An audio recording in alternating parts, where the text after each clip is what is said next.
Good evening everyone. Welcome to GDC classes.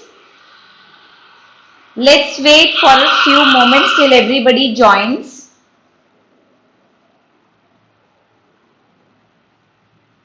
Very good evening. Let's just wait few more seconds till everybody else also joins the session. And today we are going to start with the drug distribution from the biopharmaceutics. Now, before starting with the drug distribution from the biopharmaceutics, here we have some important updates. As you know, GDC Prime new batch for 26 and 2017 is on the go. We have 500 plus live classes, 23 plus hard copy books.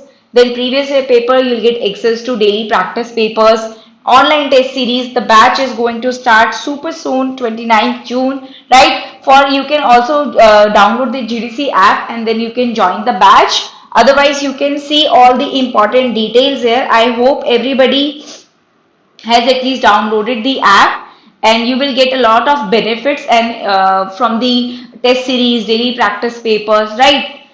I think we are more than waited enough. Then now we can start. So today we are going to start with our number one topic for the GPAT exam preparation, that is going to be the drug distribution. Although previously we have already covered the drug absorption part, today we are going to see the drug distribution part, right? Now drug distribution, distribute, why are we even distributing? Number second, how it will get distributed. The basic passage of drug is from the site of administration till it reaches the target. We say it will get distributed. Now this distribution can be among different organs, can be between a single organ, that is classified as a compartment or a multi-compartment condition.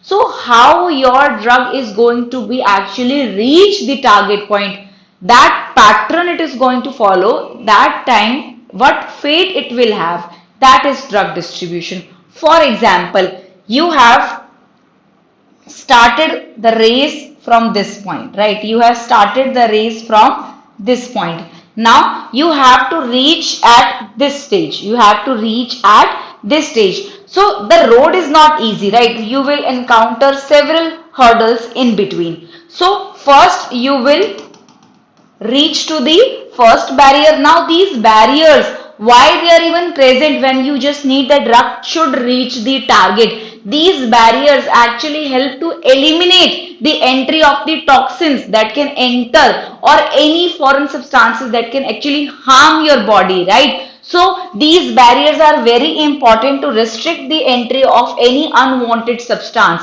These barriers are present at every places you want the drug distribution to happen, right? Basic barrier is the cell membrane barrier, we all know. Even the capillary barrier is another barrier. Endothelial basement membrane barrier is another barrier, right? So the drugs which are following the phenomena of like dissolve like. You remember the drugs which offer good lipophilicity, which offer better pKa profile, better ionization profile. So these parameters, if you focus on this and size of the drug molecule, these parameters are such physicochemical parameters that facilitate the entry through these barriers. Now, once that site of administration to the systemic circulation is possible, now if the drug is very small in size, then there is a high chance even after coming into the vascular space or blood space, it can directly get eliminated, metabolites and or can get eliminated. It is even a huge possibility. So that is another barrier which can restrict the entry of drug. But luckily if your drug passes the all these barriers and reaches the target space, there are also multiple efflux proteins that are present that are going to throw this drug out even before it reaches the target. So this is not only this easy passage, there are multiple other organs in which the drug can get distributed and not reach in sufficient quantities at the target. So our main aim is to improve more and more drug that reaches the target. I will give you a very simple example and definitely you are going to understand it after that. Suppose you have a drug here, right? Let's suppose you have a 100 milligram drug. Let's suppose you have administered a drug 100 milligram, right? So it is going into organ 1, organ 2 and here we have organ 3. You have notified now that this is your target organ. This organ 3rd is your target organ. But the drug, because this drug is heavily distributed, the volume of distribution is high, it is more tissue bound drug. So it is going to go into the first organ where it loses half of its dose. Then it reaches the second organ where it loses another half of its drug. That means by the time it reaches the target, nothing is left, right? So there will be no action, there will be suboptimal outcomes. Suboptimal means not even close to the mark, like half of, like not suboptimal means this performance is almost negligible. Okay, so what is expected that it should reach into the good amounts at the target. So what can be your strategy? You will say, okay ma'am, let's increase the dose. Let's increase the dose to 300 or 200 milligram, let's say, right? So increasing the dose to 200 milligram, 50 will be in the first organ, another 50 will be in the second organ. Now the remaining 100 reaches the third organ. That indicates our drug reaches the target in a maximum quantity. But is increasing the dose to double the quantity, is it beneficial? It's fine, you have reached the target, but the toxicity that comes up with it is undeniable. So we always have to look for better strategies that ensures the drug reaches the target space. Now the barriers, you know, the attributes, the physicochemical attributes related to drug, you have understood that they actually play a greater role. Now once the drug enters the your systemic circulation, once the drug enters the systemic circulation, it has two fates. Either it is going to be extensively protein bound, either it is going to be extensively protein bound, or it is going to be excessively tissue bound, or it is going to be excessively tissue bound. That means the drug, if it is protein bound, that is it is bound with something, that binding with the proteins like albumins, globulins, lipoproteins, such proteins restrict the distribution of the drug. That means such type of drugs will stay in our body for a longer periods of time. They will not be easily eliminated or even absorbed or distributed or metabolized or excreted. That means once a drug binds to a suitable plasma protein, it basically turns pharmacologically inactive. That means the ADME processes, all of them alters.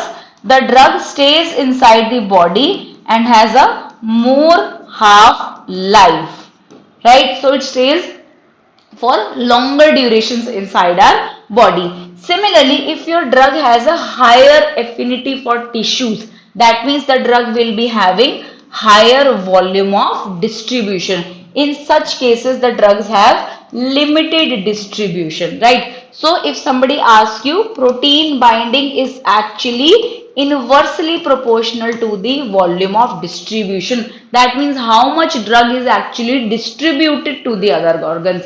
If it is already bound with something, its size has definitely increased as a formulation, its all ADME processes are going to get altered. So protein binding limits the volume of distribution. So in case of protein binding, volume of distribution is mostly lesser. But in the tissue binding, the volume of distribution is much higher. Okay. Secondly, such type of molecules have generally shorter half-life. Okay. These points you must note even if you are preparing for any government pharmacist exam, any pharma related competitive exam. These things you must know at least. Okay. So 2-3 things which I'll just summarize what are the important things. Number 1 is the drug characteristics. While studying the drug distribution, the characteristics of drug, studying the drug is actually very important. Second is the permeability characteristics. If the drug is sufficiently able to permeate, it is going to have a better tissue distribution. Third here is the barriers. You have seen if the size alters, if the partition coefficient alters, the drug distribution is definitely going to get altered, right? Now, if the drug is binding to plasma protein, it is going to have multiple changes. The ADME processes are going to get altered, okay? Last, if the drug is volume distributed, right? If the drug is protein bound, the volume of distribution will be lesser. If the drug is tissue bound, the volume of distribution will be quite higher, right? So, in going into the systemic circulation is not an easy task. You have to sustain there only. I'll give you just an example. I have just read like few days back. Those who are listening, even the students are less, it's okay. Just remember what I am saying. I have seen a research article in which it is clearly mentioned whatever, suppose you have heard about the nano formulations, the formulations which are made into the nanoscale and the drug is entrapped inside it so that the delivery with the more dose and less toxicity is there basically. So they have mentioned that once your drug enters your body, before reaching the target, it has to circulate many times. Around 1 lakh kilometer, your drug has to stay inside circulate inside your body. Imagine for that small drug molecule, 1 lakh kilometer, just like this, just a comparison. The drug has to be such extensively distributed. Now you want the drug action also to be really fine. How is it possible? During this circulation, the drug faces many challenges we have seen. Okay, so understanding the drug distribution is heavily important. Okay, those who are studying for even GPAT exam, either you are studying for anything, your subjective exam, I don't care, but the concepts are really important. Okay. So, after the absorption of the drug, it enters into a number of processes called as disposition process. Disposition means either it is going to be distributed to the other organs or it is going to be eliminated, right? So, this is going to be the reversible transfer from one to other compartment. Elimination, however, is an irreversible transfer out of the body, right? So distributing it means it can mean both distribution or elimination. Okay, I am clearly trying to convey the concept so that they are like embedded inside your head. Okay, so what are the major steps in the drug distribution? We have seen the drug can have two fates, either it will be protein bound, either it is going to be tissue bound. If anybody does not understand till now, I am more than happy to repeat everything, but you can inform me in the comments section that ma'am, we have not understood. Please repeat this part again.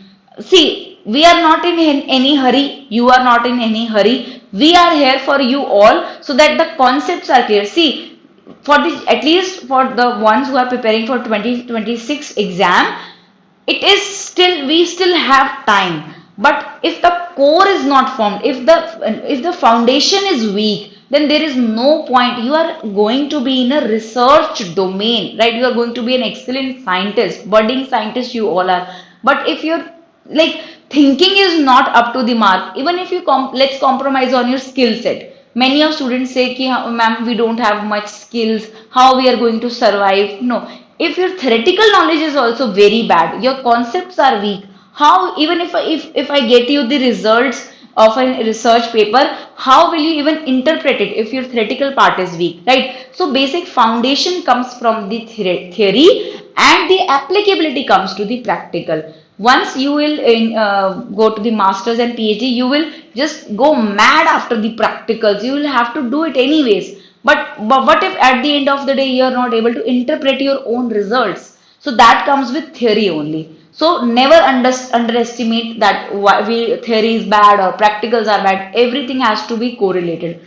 Drug distribution, especially speaking of biopharmaceutics, this whole subject is based on concepts. Okay.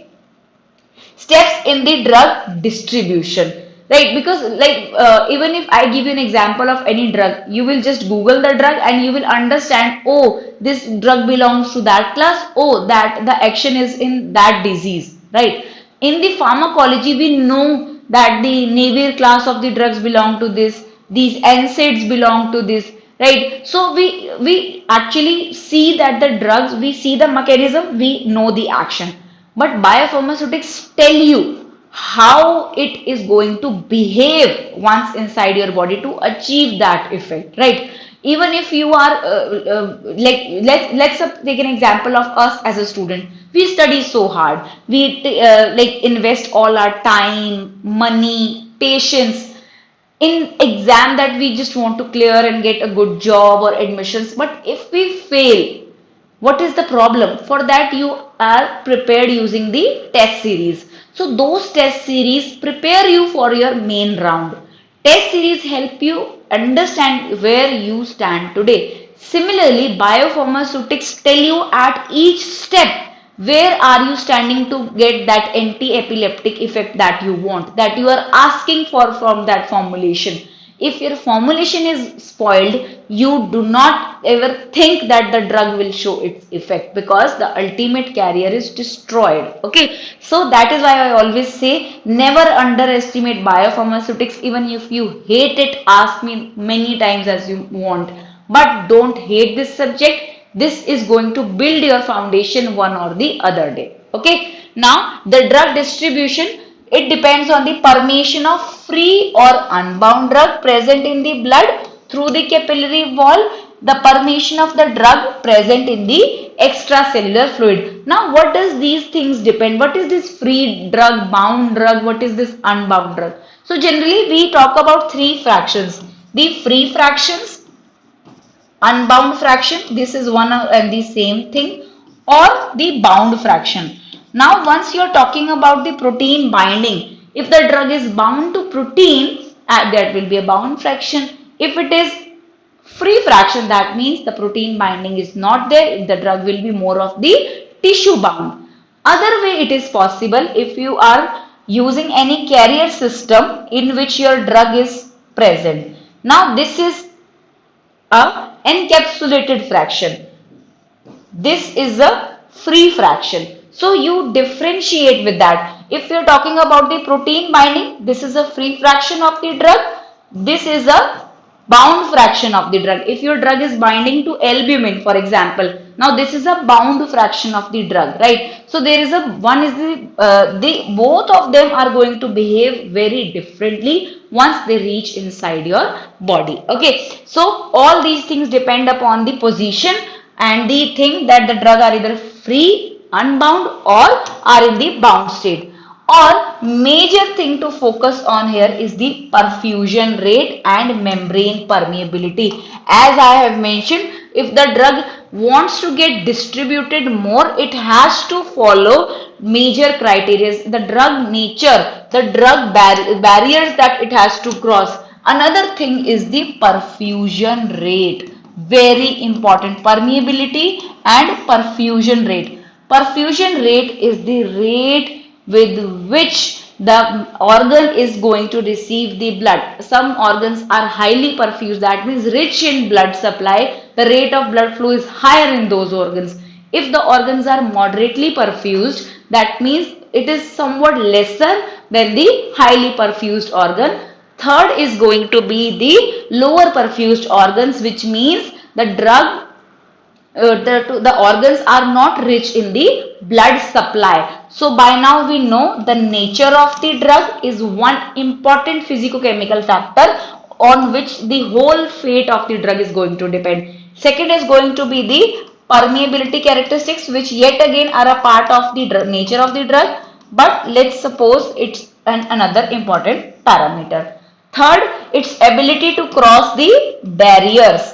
Fourth, this nature, let's say it is polar, non-polar, unionized, ionized fraction, right? Then is the charge, then is the size. All these parameters are very important based on the nature and the type of drug. But this perfusion is an organ level related barrier. this perfusion, this is a drug level barriers. If the drug is not sufficient enough, it is not going to get distributed.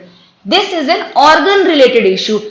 How do we know that the organ is going to be poorly perfused? It's not our problem. The body is designed like that. We can just alter the drug properties. We cannot alter our organs, right? So perfusion rate is yet another important factor, right? Other is the membrane permeability.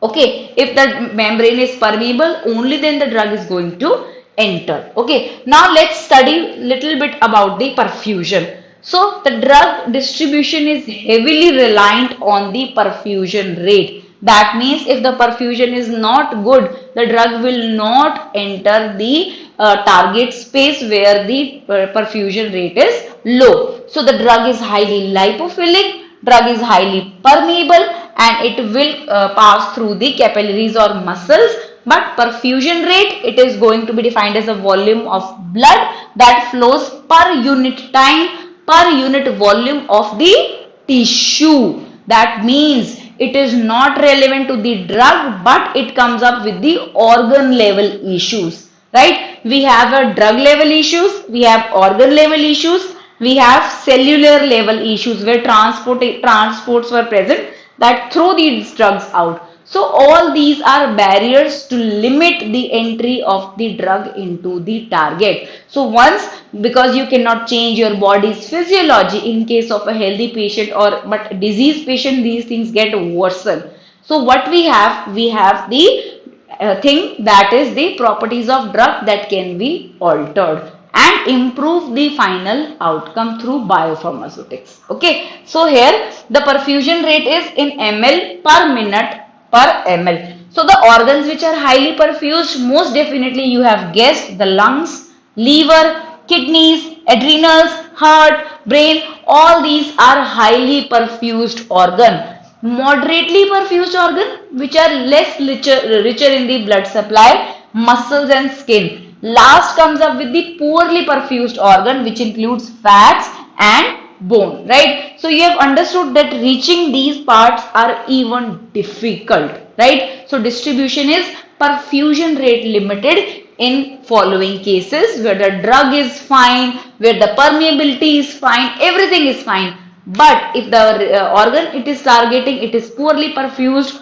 most definitely it is going to face problems. Let's suppose you want that drug to enter the brain. Now you will say, oh, ma'am, the brain is in the highly perfused organ. So the drug is lipophilic, permeable, the targeted organ is brain which is highly perfused. What is the issue? Now the physiology of brain is the issue. The blood-brain barrier is the issue, which is a highly specialized barrier restricting the entry of the drugs. So at all the levels, in what stream, I don't know, you go to pharmacology, cognosy, chemistry, you are ultimately designing the drug molecule based on their demands, based on their limited performances. You want to enhance their performances.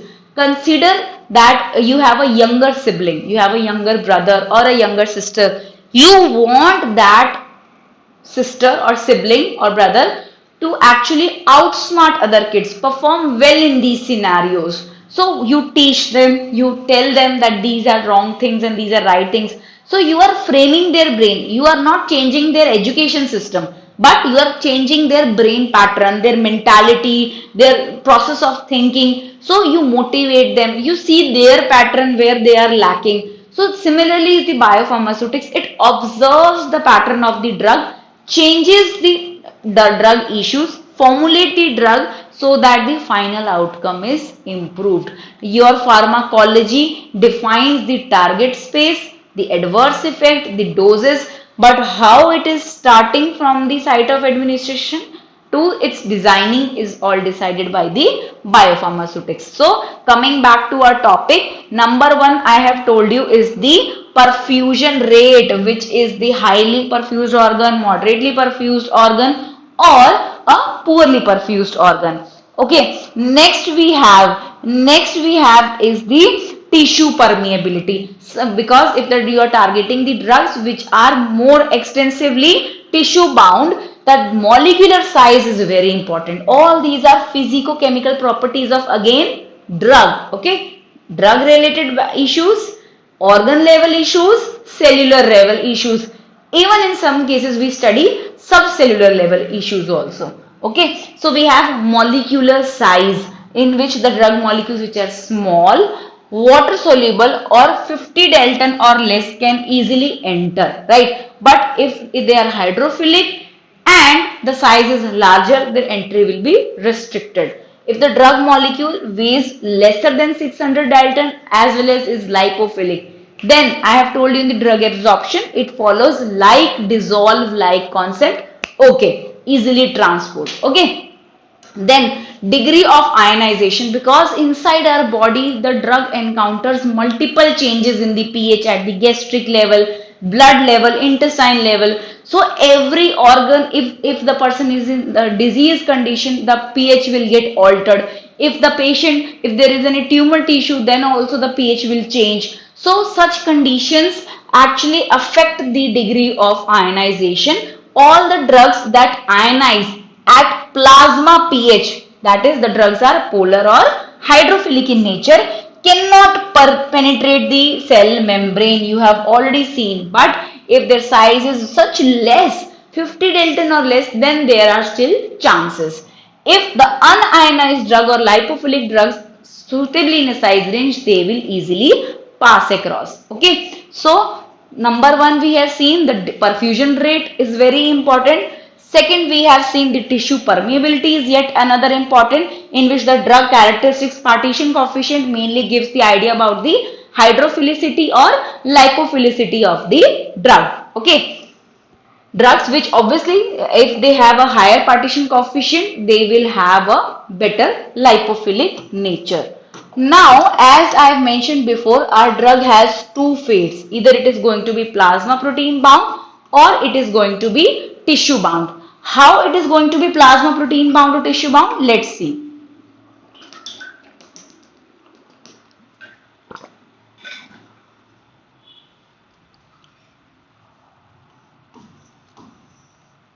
Now, let's suppose we have a drug D. This drug is extensively protein bound.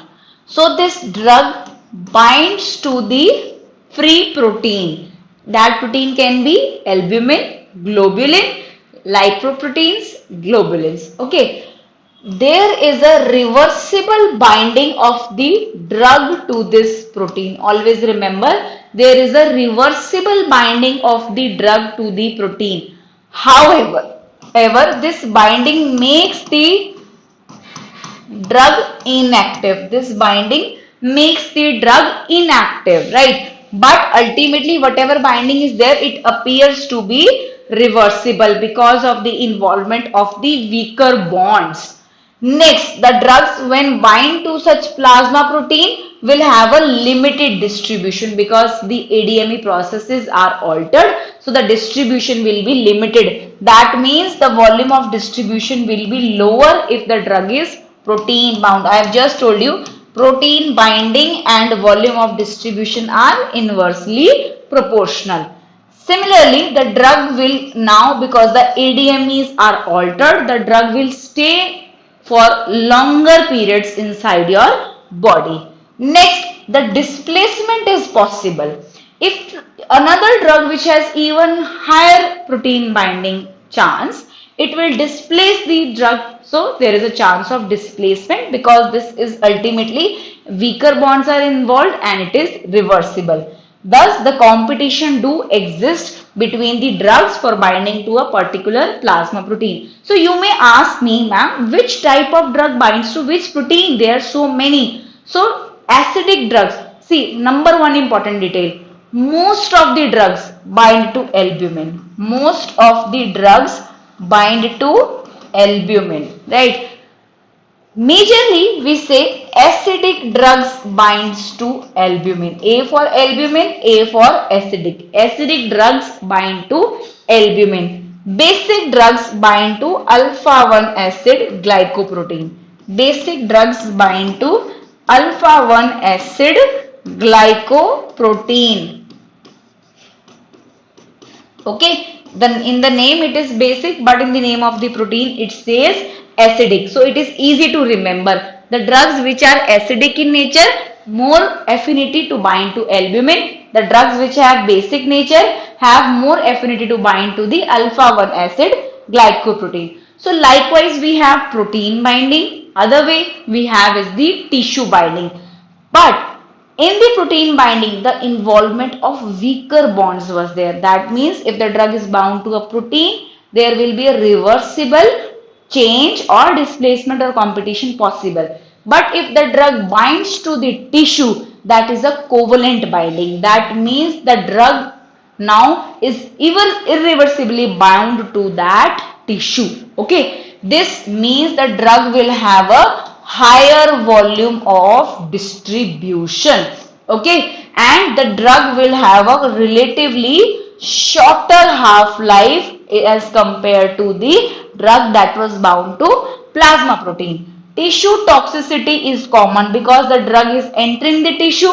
It will definitely lead to higher doses in the tissue. The drug has higher volume of distribution. So tissue toxicity is more common here.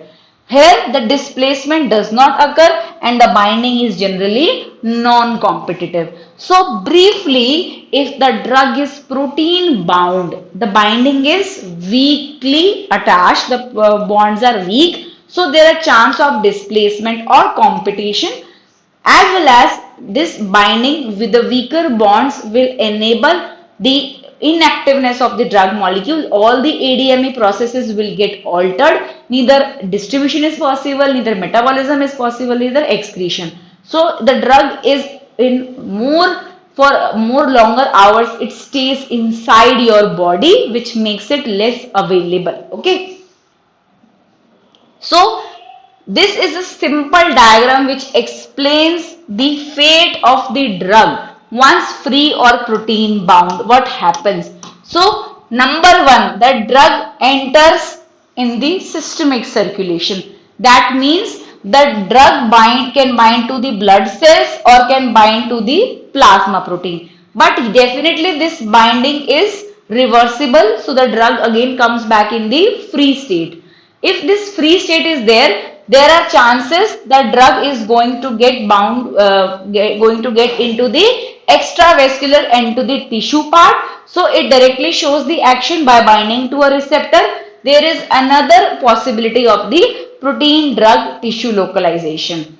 Another possibility, if the drug has entered the liver fraction. In the liver fraction, the drug binds to the enzymes or it forms the metabolites where the biliary excretion is possible, hepatic first pass metabolism. Third, if this free drug in plasma is available, then there is a high chance the drug can get excreted in the urine as soon as it enters the body. There are high chances that drug, once it has entered the systemic circulation, it goes off direct to the elimination, just out of the body. That means we will have no action, very much compromised efficacy. So you may ask me, ma'am, if there is so many issues, then what is the solution? All the solution lies in the drug delivery technique, all the formulation strategies that you have applied. So let's give, if till now, if none of you have understood what I am going to explain you, I'll give you a very simple example. Let's suppose you have gone to a shop, simple shop that you have just outside your home or right inside of your colony. We have gone to a shop. We have asked that uncle, can you please give me that chocolate or toffee? In this hot summer weather, he just takes out that melted and not even properly shaped, and like the taste smell is even worse. So that thing was kept in open, humid atmosphere is there. So the taste and smell suddenly changed and the quality got compromised. So they have an idea, if we wrap this in a suitable, if we do the packaging, then the humidity does not affect that toffee as much, that candy as much. Now once you taste it, it tastes better. Similarly is the nature of the drug. if you take the drug as such, it is having that compromised efficacy. That is, the final action is compromised because of this protein binding thing. So what we can do, we can see that drug can be encapsulated somewhere, or the form can be changed, the drug prodrug can be formed.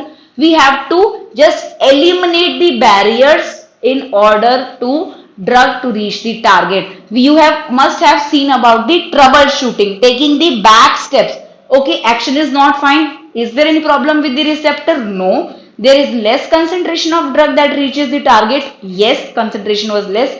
Why? The less number of drug carriers have reached? Yes. Why the less number of drug carriers reached? The carrier stability was low? Yes. Why? Testing was not adequate? Definitely. Even the dose was better. That means carrier was not formed properly? Yes. That means lab scale issues? Yes. That means the scientist did not formulate it properly? That means there were composition issues. So you take the back steps in order to get the actual perceived benefit of the drug. Okay. Yes. So a lot of yes, great explanation, ma'am. Thank you. Keep going, post videos regularly. Not even my college explained the concept like this. See, whenever I start biopharmaceutics, when I was in B Pharma, I was like afraid of this subject. Till the time I completed my B Pharma, I hated this subject.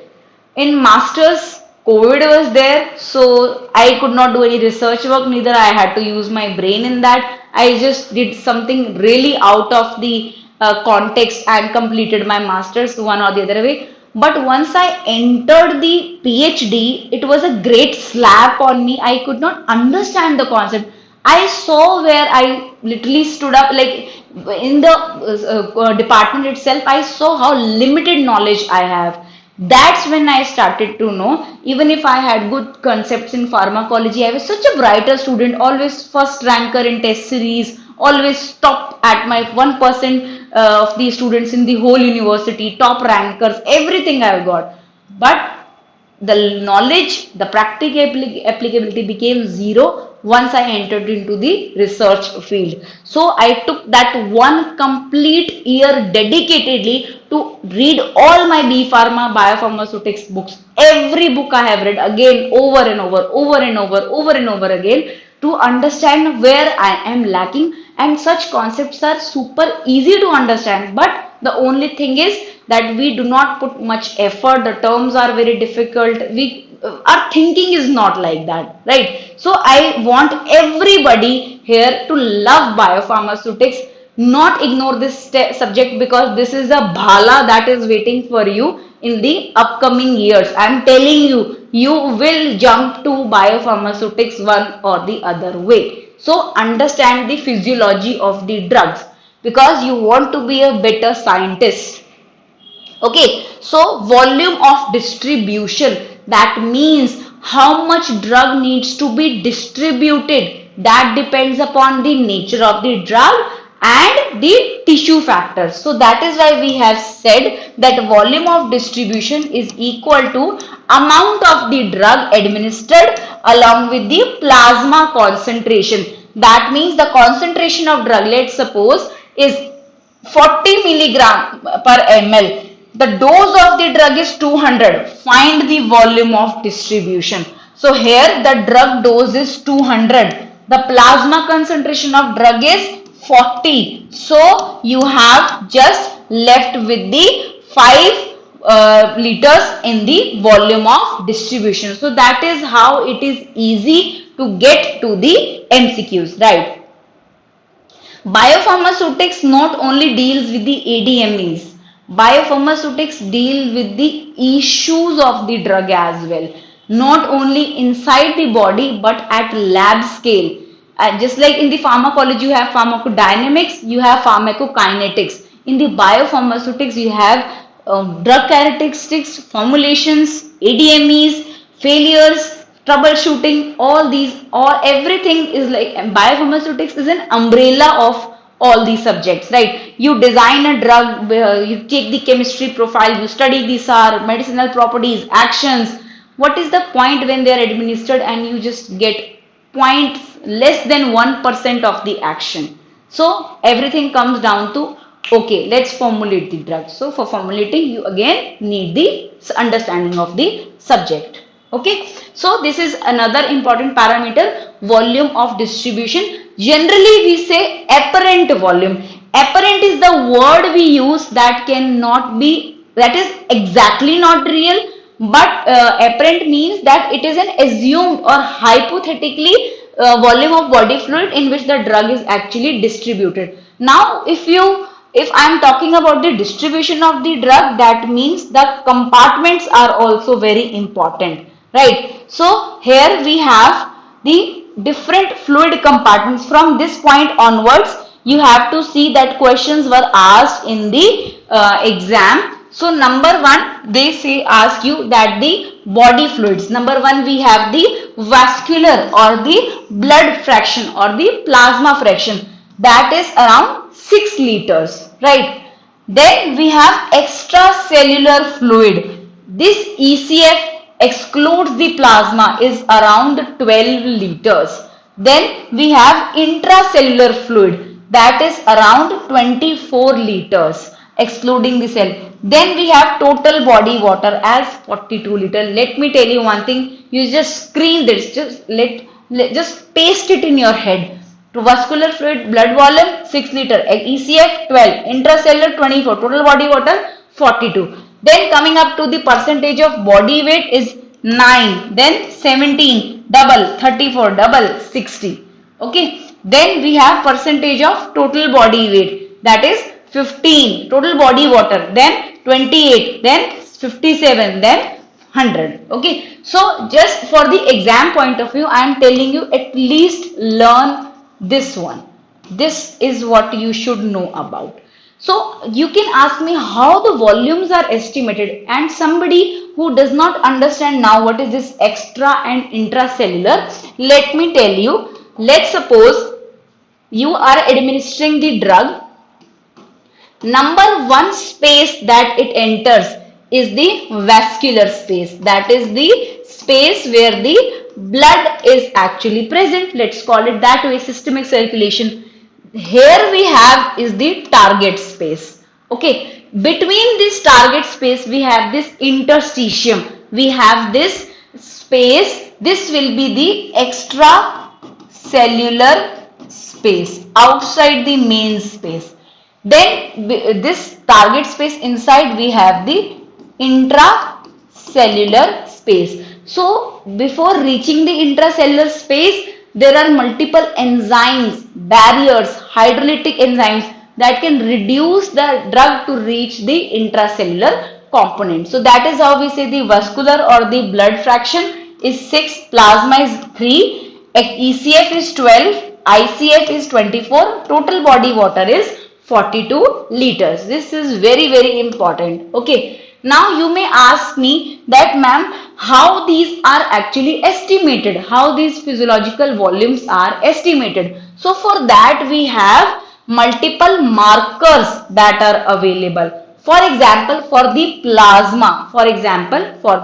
plasma, the volume was around 3 liters if you remember. For the complete blood fraction it was 6 liter.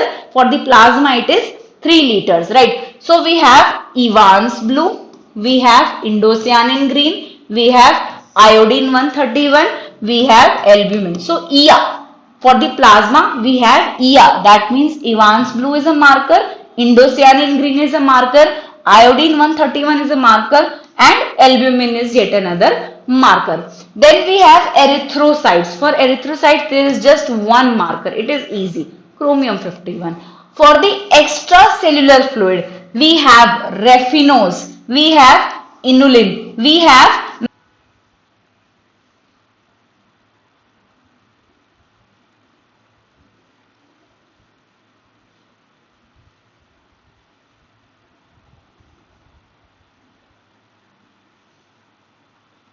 Yes, we are back. I'm so sorry. All of a sudden the networks were off, right? I'm so sorry. Let's come back to the original topic. Yes. So as I was saying, for the plasma we just have one more topic. Okay, we have plasma, we have Evans blue, we have indocyanine green, we have iodine 131 and albumin. For the erythrocytes, we have chromium 51. For the extracellular fluid, we have saccharides, raphinols, inulin, mannitol. For the total body water, we have deuterium oxide or antipyrine. Okay. Next, we have fluid compartments we have seen. Now, because we are so much talking about the proteins, let's see what are these different proteins to which our drugs can actually bind. As I have told you, most of the drug binds to albumin. So albumin, we generally say more than 90% of the drugs bind to albumin. So it has a higher binding capacity. Then we have alpha-1 acid glycoprotein to which your basic drugs bind. Then we have lipoproteins. Then we have globulins. You can already see everywhere. DI, GPAT, the questions have been asked. Right? Next, number 1, let's see, we have human serum albumin to which most of the drugs bind. Mostly drugs which are acidic in nature actually bind. The molecular weight is 65,000 Dalton, right? Most of the drugs bind. This human serum albumin has 4 different sites. Very important. I am telling you this thing now. Very, very important. Number 1 is the warfarin and azapropazone binding site. Number 2 is the diazepam binding site. Number 3 is the digitoxin binding site, and number 4 is going to be the tamoxifen binding site. Even if one student is listening to me right now, mark this thing 5-star important. Site 1 is the warfarin and azapropazone binding site. Site 2 is the diazepam binding site. Site 3 is the digitoxin binding site. Site 4 is the tamoxifen binding site. Okay, so we have warfarin, azapropazone, diazepam, digitoxin and tamoxifen. Then we have alpha-1 acid glycoprotein to which mostly basic drugs bind. The other name is 𝙂𝙋𝘼𝙏. Very important, very, very important, right? So you can see there are multiple O in the 𝙂𝙋𝘼𝙏 as well as in the glycoprotein. So it is quite easy to remember. The molecular weight is 44,000, right? Basic drugs like imipramine, lidocaine and quinidine. Only the examples that are listed here are more than sufficient to cover. Okay. Third, we have lipoproteins, which are 2 lakh to 34 lakh in number. Generally here basic and lipophilic drugs like chlorpromazine actually binds, right? Here we have the basic drugs imipramine, lidocaine, quinidine. In this case, basic and lipophilic drugs, for example, chlorpromazine, right? Next, we have globulin. We have alpha-1 globulin, which is known as transcotin. Alpha-1 globulin, which is known as, yes, the site 3 was asked in GPAT 2023. I will interact with you all after 2 minutes. Alpha-1 globulin is the transcotin. From the name it suggests cot, that means it binds to steroids like corticosteroids and thyroxine. From the name it suggests core, right? Then we have alpha-2 globulin, we have ceruloplasmin. Alpha-2 globulin, we have ceruloplasmin. You all have heard about the Cerelac, which is given to babies, right? Smaller infants. Cerelac gives us all the essential nutrients and vitamins. So, with the ceruloplasmin, all the vitamins bind, mainly the water-soluble ones, A, D, E and K. Third we have is the beta-1 globulin, which is the transferrin, in which the name you can spot ferrin. So, it binds to the ferrous ions. Number 1 was the albumin. Albumin to which mostly acidic drugs or 90% of the drugs bind, in which we have 4 sites. Number 1, we have warfarin and azapropazone binding site. Number 2, we have diazepam. Number 3, digitoxin. Number 4, tamoxifen. Next, we have alpha-1 acid glycoprotein. Here we call it 𝙂𝙋𝘼𝙏. So here OOO, here it binds to mainly basic drugs which are imipramine, lidocaine, quinidine. lipoproteins, to which mainly basic and lipophilic drugs bind. Alpha-1 globulin, these are 4 types of globulins we see. Alpha-1 transprotein, corticosteroids, right? It binds alpha-2 globulin, ceruloplasmin, Cerelac has all the vitamins. Beta-1 globulin, transferrin. Beta-2 globulin we have, which binds to the carotenoid pigments. Okay. Then we have gamma globulin, which binds to the antigens. And last and not least important, we have hemoglobin, which binds to phenytoin, phenobarbital and phenothiazines. So all these are the important parameters in the protein binding. So this everyone, this topic right table right here is very important. Okay, let's see few questions to brush up what we have seen so far, so that we can complete it for the day. Okay, because this topic is not complete, we need at least 2-3 days to complete this topic, right? So I will just figure out what MCQs you can actually cover. Okay. So here you have to tell me which tissue is expected to have the slowest rate of drug distribution. So kidneys, brains, bones, skeleton, we have liver. Definitely the only way out to find is the perfusion rate. The organs which are highly perfused will have a better rate of drug distribution. The organs which have a lower perfusion rate, means less rich in the blood supply, and will have a lower rate of drug distribution. So quickly let's see, in this case we have seen the organ which is expected to have the lowest one will be the bone or the skeleton. Only one student, 2, 3 have answered. I am happy. At least those who are listening have literally seen this table before. Highly perfused, moderately and poorly perfused organ. Okay, next, which marker is used to determine the total body volume, water volume? Number 1 was the plasma EA, Evans blue, indocyanin green, iodine 131, albumin. Those were in the your first one, I think, the plasma. Then we have erythrocytes, chromium 51. Then third, we have the ECF, in which raffinose, inulin, mannitol, radioactive isotope. Then we have left with the antipyrin, which is our option number A, right? So in the total body water volume, we have deuterium oxide and antipyrin. Next, the rate limit. This you need to answer. The rate limiting step. The rate limiting step in the drug distribution primarily depends upon what? Blood pressure, gastric emptying rate, rate of perfusion, membrane permeability, or drug excretion.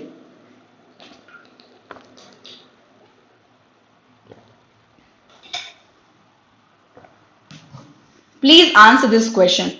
This is a very simple one. Very simple one. Right, Prakash? Very correct. You have been answering the questions right. Pooja, you are also very correct. Right, Anjali? Yes. So rightly said, we have our main part as perfusion and membrane permeability, which are discussed in the steps of the drug distribution. So by now you all have got a nice idea, nice and crisp idea of what drug distribution is and how the biopharmaceutics is actually employed in our pharmacy. I don't even have an issue at whatever stages of life you are, but your pharmacy profession needs novelty, needs innovation at each and every step. So you have to justify everything, like you have to get through every possible issues of how the drug is administered and how it behaves before receiving the actual therapeutic outcome. It is in your hand. You all are going to be the future of the pharmacy. Don't ever think that I can even assume that some of you may be even demotivated enough that we don't know what our future is. Even I didn't know at that time of point, right? But there are times when what you deserve will come your way, will definitely cross your way. Okay, so never get demotivated, never think that you are less of anybody. There is always a way. Where there is a will, there is a way. Okay. So this is all about today's class. We hope to see you all on board with our GDC classes on the our Prime batch. Even if we are not connected there, but through YouTube, we are definitely going to be connected. I shall see you all in all our series, our practice papers, free test series. Please download the GDC app and we will surely discuss more interesting concepts with you all. Thank you so much. And I always ask a favor from you all to spam the comment section, to add few comments that will definitely make my day even better, right? I have seen few students have been commenting nicely about the video, that you have enjoyed, you have seen the explanation. Actually, your comments, your feedbacks gives us the ideas of launching more series, more videos, more short videos, long videos. Only it's only based on the requirement that comes from you all. So I seriously ask you all, to request you to please try to comment as much as possible on this video, so that we can improvise more, we can take out more interesting topics for you all. Thank you so much. My rank is 495 OBC category in NIPER. Can I get admission in NIPER or not? See, I am not going to comment on this thing that you are going to get admission or not. I still feel that you should get admission and you should not be able to get any issues right there. But it all depends on the cutoff. Things get unpredictable at that type of point. Slightly wait and get through the counseling process and let's see. Otherwise, never settle for less. You will have better opportunities everywhere. It's only and only in the hand of you all as student to make the opportunities better for you. Nobody is going to come up and take you to the platter and heaven of the pharmacy. You have to build your own staircase first, right? So no matter what, wherever you get admissions, we have all the guidelines and channels, and for you all, so you can get in touch there. You can see the Abhishek sir's recent videos as well, right? Otherwise, I hope you all the best and we'll meet in the next session.